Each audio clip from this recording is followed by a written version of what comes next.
अब समझना जरूरी है कि net realisable value at split off point method होता क्या है। स्प्लिट ऑफ पॉइंट का मतलब क्या होता है? स्प्लिट ऑफ पॉइंट का मतलब होता है किसी प्रोडक्ट को यहीं पर सेल कर देना, मतलब फर्दर प्रोसेस ना करके उसे जैसे वो सबसे पहली बार बना था ना, उसी जगह पे उसे सेल कर देना, कहते हैं स्प्लिट ऑफ पॉइंट पे ही सेल कर देना। स्प्लिट ऑफ पॉइंट पे सेल करना मतलब, स्प्लिट ऑफ पॉइंट पे सेल करने का मतलब होता है विदाउट फर्दर प्रोसेसिंग।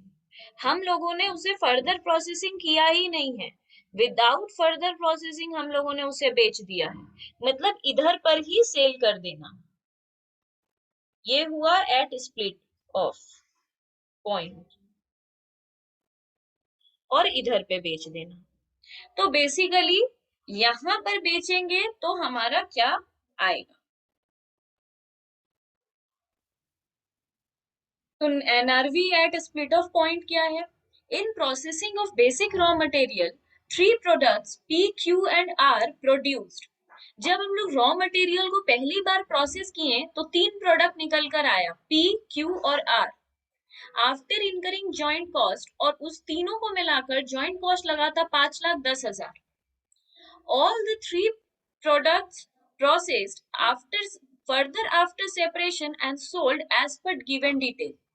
बोल रहा है ये तीनों ही प्रोडक्ट को वो फर्दर प्रोसेस किया था और बेच दिया था। मतलब सबसे पहले रॉ मटेरियल डाला, ये देखो डायग्राम के हिसाब से हम समझाते हैं, डायग्राम से ये चैप्टर ज्यादा समझ में आता है, इसलिए हम लोग प्रेफर करते हैं जनरली डायग्राम करना। एग्जाम में भी एक डायग्राम करेंगे जिससे ज्यादा अच्छे से चीज समझ में आएगा। तो देखो यहाँ पे हम लोगों को बोल रहा है कि हम लोगों का एक बेसिक रॉ मटेरियल है, रॉ मटेरियल का कॉस्ट लगा था 5,10,000।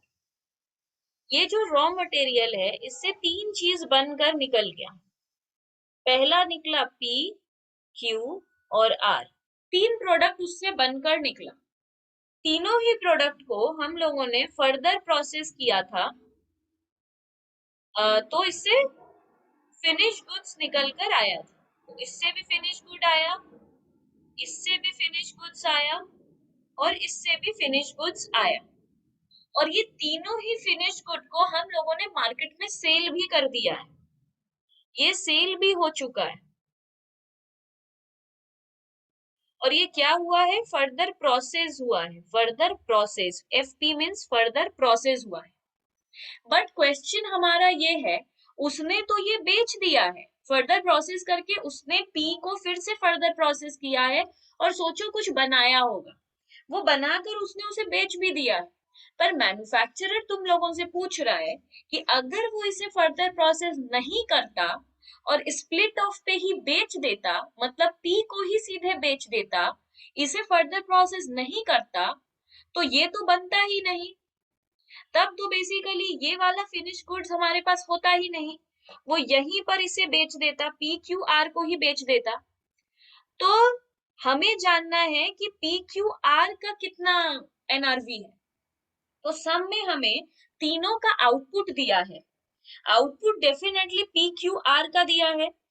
तो पी का आउटपुट दिया है 10,000 यूनिट्स, मतलब पी बन के रेडी हुआ था 10,000, क्यू बन के रेडी हुआ था 20,000 यूनिट्स, और आर बनकर रेडी हुआ था 30,000 यूनिट्स। ये आउटपुट है, ये बनकर रेडी हुआ था। अगर हम सेलिंग प्राइस पर यूनिट मतलब बेचे तो हम इसको ना, तो अगर हम लोग सेलिंग प्राइस पर यूनिट है तो ये 30 रुपीज का है, ये 20 रुपीज का है, और ये 10 रुपीज का है। फर्दर प्रोसेसिंग कॉस्ट लगा है हमारा, फर्दर प्रोसेसिंग कॉस्ट लगा है, इसको बनाने में 7 रुपया, इसको बनाने में लगा 6 रुपया, और इसको बनाने में लगा 2 रुपया। मतलब जो हम लोग फिर से फर्दर प्रोसेस किए उसमें 7 रुपया एक्स्ट्रा खर्चा हुआ था। और प्रॉफिट कितना था हमारा? प्रॉफिट रखे थे हम इस प्रोडक्ट में 10%, इसमें प्रॉफिट रखे थे 20%, इसमें हम लोग प्रॉफिट रखे थे 30%। ये हम लोगों ने प्रॉफिट रखा था। अब इसे बेचने में कुछ तो खर्चा हुआ होगा, तो सेलिंग एक्सपेंस हमारा क्या है? इस पे है 13,500, इसका सेलिंग एक्सपेंस लगा 16,000 और इसको बेचने में हमारा खर्चा हुआ 10,500। तो स्प्लिट ऑफ पॉइंट पे ये कैसे करेंगे? तो ये जो शुरू में रॉ मटेरियल हमारा लगा था 5,10,000 का, इसे हमें इन तीनों में ही बांटना है, PQR में बांटना है। बट इस बार NRV eight split off point method के हिसाब से बांटना है। तो हम लोगों को नाम से ही पता चल रहा है हमें NRV निकालना है, नेट रियलाइजेबल वैल्यू निकालना है। तो नेट रियलाइजेबल वैल्यू क्या है? नेट रियलाइजेबल वैल्यू है जैसे हम लोगों ने इसे जो सेल कर दिया है, हम लोगों ने इसे सेल कर दिया है, तो पी को बोल रहा है 10,000 यूनिट है और सेल हो रहा है 30 रुपीज में। तो पहले हमें निकालना है कि sales value after further processing. ये जो 30 रुपीज आया है ये तो फर्दर प्रोसेसिंग कर कर आया है। ये 30 रुपीज जो सेल है ये पूरा फर्दर प्रोसेसिंग के बाद सेल किए हैं। हम लोगों को जानना है अगर फर्दर प्रोसेस नहीं करते, बिना फर्दर प्रोसेस किए पहले ही सेल कर देते तो कितना वैल्यू होता। बट हमें सम में दिया हुआ है फर्दर प्रोसेस के बाद का वैल्यू। तो sales value after further processing, ये वाला हम लोगों ने किया है 10,000 इंटू 30 में। ये वाला सेल कर दिया है हमने 20,000 इंटू 20 में। और ये वाला सेल किया है हमने 30,000 यूनिट्स को 10 रुपीज में। मतलब इसमें 3 लाख, इसमें 4 लाख और इसमें 3 लाख हम लोगों ने इतने में सेल कर दिया है। अब इससे सबसे पहले हम लोग प्रॉफिट मार्जिन हटाएंगे। NRV मतलब कॉस्ट निकालना, NRV मतलब सिंपल भाषा कॉस्ट। तो सेल्स से प्रॉफिट लेस करेंगे तभी तो कॉस्ट आएगा। तो हमें इससे प्रॉफिट माइनस करना है। प्रॉफिट भी क्लियर था, 10%, 20%, 30%। तो यहाँ पर हम मेंशन नहीं कर रहे हैं।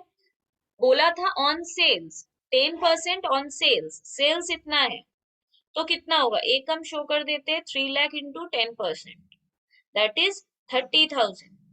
इस पे 4 लाख का 20%, दैट इज 80,000।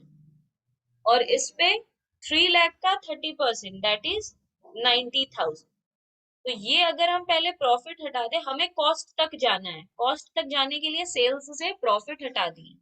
तो इसमें हमारा आ जाएगा 2,70,000, इसमें आ जाएगा 3,20,000, इसमें आ जाएगा 2,10,000।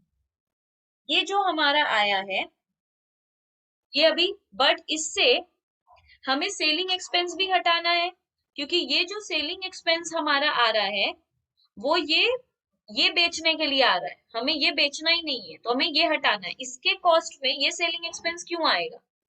तो हमें ये सेलिंग एक्सपेंस हटाना है। ये फर्दर प्रोसेसिंग कॉस्ट भी हटाना है 7 रुपया, क्योंकि फर्दर प्रोसेस समझो हम लोगों ने किया ही नहीं, हमें बैक जाना है। जब हम लोगों ने ना सेलिंग एक्सपेंस किया था, मतलब ना हमने बेचा है, अभी तो हमने बेचा नहीं है, तो ना हमने बेचा है ना फर्दर प्रोसेस किया है, सब हटाना है। तो सेलिंग एक्सपेंस भी हटाएंगे, फर्दर प्रोसेसिंग कॉस्ट भी हटाएंगे। तो इसे सब हटा दो, लेस सेलिंग एक्सपेंस।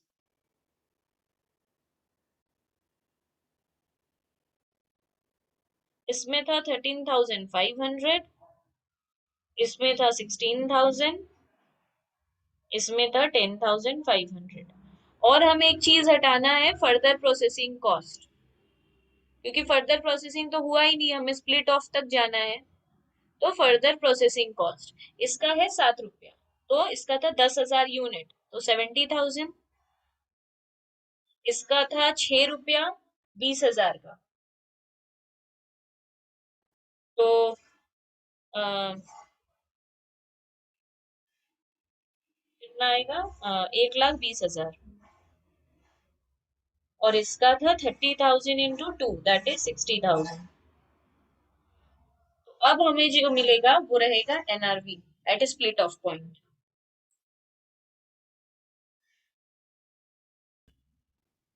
तो बेसिकली ये मान लेंगे कि ना हम लोगों ने उसे सेल किया है, सेल नहीं किए तो प्रॉफिट भी नहीं हुआ, प्रॉफिट हटा दिए, सेलिंग एक्सपेंस नहीं हुआ, फर्दर प्रोसेसिंग कॉस्ट नहीं हुआ, तो इतना हम लोगों का आया। अब ये आया है सिर्फ NRV। अभी तक हम लोगों ने अपोर्शनमेंट नहीं किया है, हमें इस 5,10,000 को अपोर्शन करना है। तो 5,10,000 को अपोर्शन करना है एनआरवी के रेशियो में, तो हमें चाहिए था एनआरवी। एनआरवी निकालने के बाद एनआरवी का रेशियो में उसे 5,10,000 को सिंपली अपोर्शन कर देंगे, कोई बड़ा चीज नहीं है। तो ये बेसिकली हम लोगों ने अपोर्शनमेंट नहीं किया है, हम लोगों ने statement showing calculation of NRV होगा, statement showing calculation of NRV at split off point, split off point. तो ये बेसिकली हम लोगों ने एनआरवी निकाला है अभी। अब हम लोग अपोर्शनमेंट करेंगे इस रेशियो में।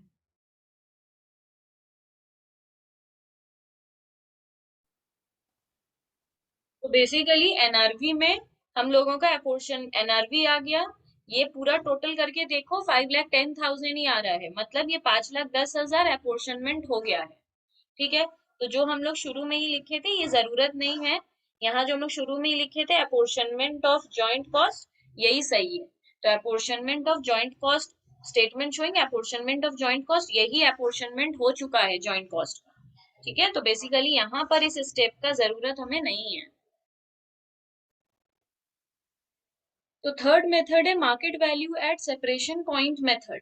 अब इसमें हम लोग क्या करते हैं, ध्यान से देखो, इसमें बोल रहा है T Limited operates a chemical process which produce four products P, Q, R and S from a basic raw material।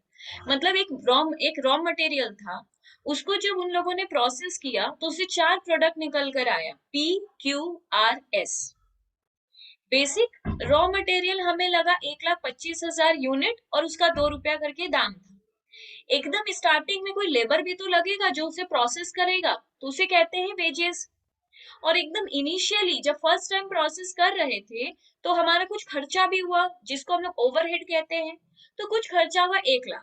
तो इसको टोटल कर लेंगे तो टोटल कॉस्ट आ जाएगा कि एकदम स्टार्टिंग में कितना रुपया हमारा लगा, जो जॉइंट कॉस्ट है।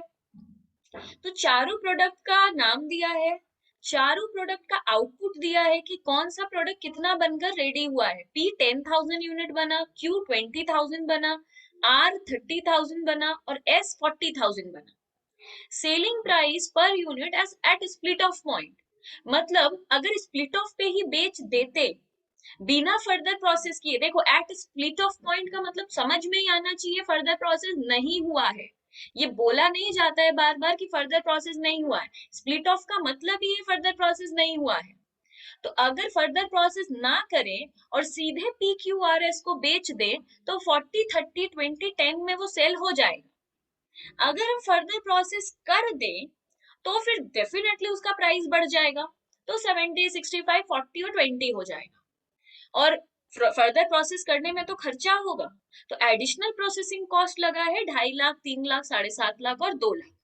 तो अब बोल रहा है कि इसको अपोर्शन करो।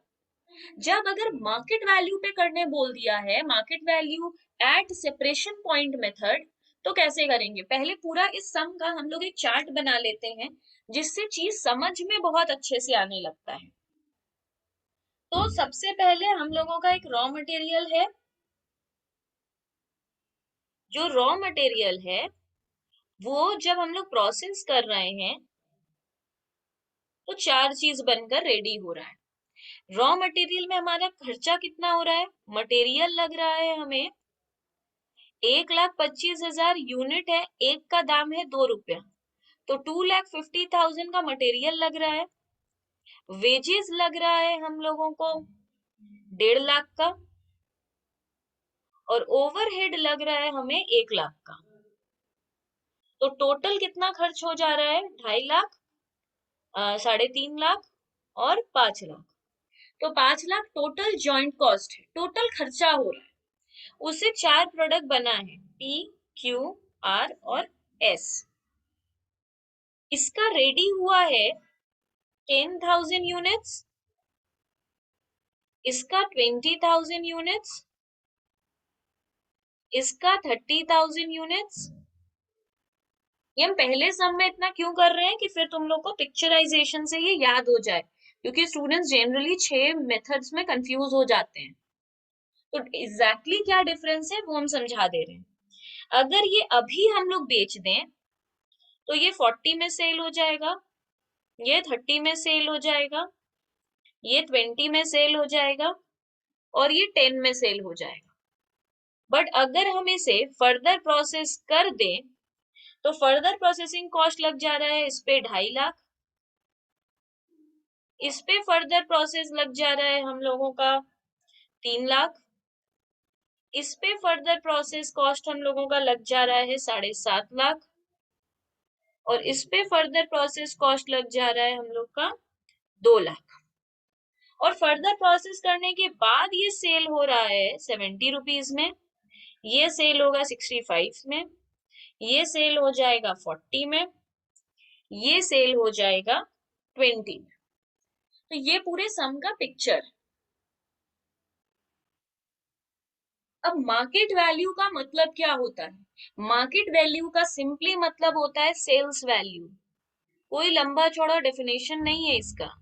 मार्केट वैल्यू का मतलब होता है सेल्स वैल्यू। ठीक है।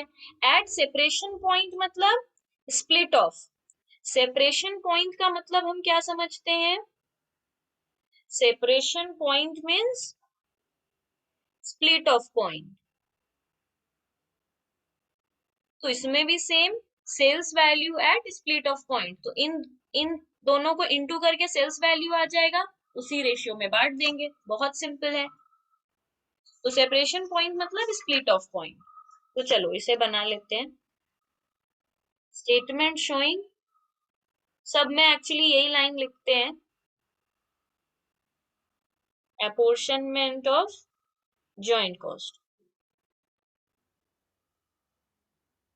Product P Q R S, output जो कि यूनिट्स में दिया हुआ रहता है 10,000, 20,000, 30,000, 40,000। सेलिंग प्राइस क्या है? सेलिंग प्राइस हम कौन सा लेंगे? ये बोल रहा है सेपरेशन पॉइंट पे, मतलब स्प्लिट ऑफ पॉइंट पे। स्प्लिट ऑफ पॉइंट वाला हम लोग यहाँ पे हमेशा लेंगे क्योंकि सेपरेशन पॉइंट है। तो 40, 30, 20 एंड 10। तो हम लोग निकाल लेंगे सेल्स वैल्यू। सेल्स वैल्यू का मतलब ही होता है मार्केट वैल्यू, याद रहे। तो 4 लाख, 6 लाख, 6 लाख, 4 लाख, टोटल आ गया है 20 lakh. Joint cost, joint cost भी हमें पता था, जॉइंट कॉस्ट था हमारा 5 लाख। तो इस रेशियो में 5 लाख को बांट दो। तो ये भी, तो अभी जो लास्ट सम था उसी से ये वाला भी करो, पी क्यू आर एस, और उसमें भी 10,000 यूनिट्स ही था, सेम सम है। बट यहाँ पे सिर्फ हम लोगों को मेंशन कर दिया है after market value after further processing method. तो आफ्टर फर्दर प्रोसेसिंग के लिए सेल्स प्राइस भी हम लोग क्या वाला लेंगे? ये वाला जो प्रोसेस करने के बाद सेल हो रहा था, 70, 65, 40 और 20। और यहाँ सेल्स वैल्यू निकालेंगे 7 लाख, 1 लाख, नहीं 13 लाख, 12 लाख और 8 लाख। तो ये टोटल होगा 40 लाख। और फिर अब इस रेशियो में ये जो मार्केट वैल्यू आया, ये जो सेल्स वैल्यू आया, उसमें इसको बांट दो।